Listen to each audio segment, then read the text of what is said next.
আগামী 23শে ফেব্রুয়ারি থেকে শুরু হতে চলেছে মাধ্যমিক পরীক্ষা। তারই প্রস্তুতি এক প্রকার সম্পন্ন। তবে প্রশ্নপত্র ফাঁস সহ টুকলি রুখতে এবছর বাড়তি পদক্ষেপ নিয়েছে মাধ্যমিক পর্ষদ কর্তৃপক্ষ।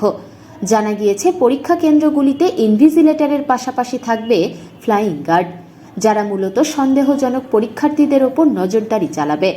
এবছর শিলিগুড়ি শিক্ষা জেলায় মাধ্যমিক পরীক্ষার্থীর সংখ্যা 13,234 জন। গত বছর পরীক্ষার্থীর সংখ্যা ছিল 14,239 জন। পরিসংখ্যান বলছে, গত বছরের তুলনায় এবছর পরীক্ষার্থীদের সংখ্যা অনেকটাই কম।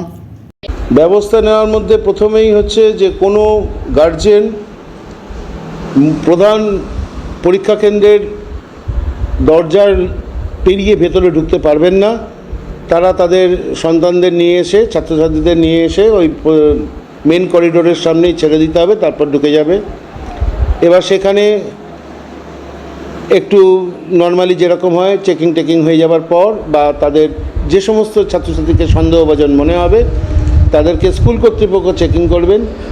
অবশ্যই একজন পুলিশের লোক থাকবে, কিন্তু তার দায়িত্ব অন্যরকম। তিনি একটি ক্লোকরুমের দায়িত্বে থাকবেন, সেখানেও একজন পুলিশ থাকবে। সেখানে ছাত্রছাত্রীরা তাদের ব্যাগ অ্যান্ড ব্যাগেজেস এবং সমস্ত স্কুলের টিচার এবং নন টিচিং স্টাফরা তাদের ইলেকট্রনিক গেজেট এবং তাদের ব্যাগ অ্যান্ড ব্যাগেজেস রাখবেন। সেটার দায়িত্ব থাকবেন একজন স্কুলের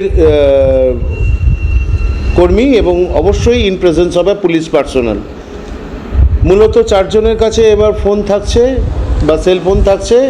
সে একজন হলেন সেন্টার সেক্রেটারি, 2 জন second one officer incharge, third one venue supervisor, and the fourth one is additional venue supervisor. Additional venue supervisor সঙ্গে বোর্ডের একটা অ্যাপ লিঙ্ক আপ করে ডাউনলোড করতে বলা হয়েছে, যেটার সঙ্গে তিনি বিভিন্ন সময়ে আমাদের বোর্ডের প্রধান কার্যালয়ের আধিকারিকদের সঙ্গে তথ্য সম্প্রচার করবেন।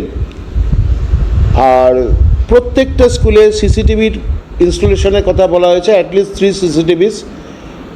একটা হচ্ছে মেন এন্ট্রান্স, আর একটা হচ্ছে স্ট্রং রুম টাইপের, যেখানে কোশ্চেন রাখা হবে, আর হচ্ছে মেন করিডোরে। প্রত্যেকটা সেন্টারে এবার ইনভিজিলেটরের সঙ্গে সঙ্গে কিছু ফ্রিতে কিছু শিক্ষক বা নন টিচিং স্টাফ তারা ইনভিজিলেশনে থাকবেন।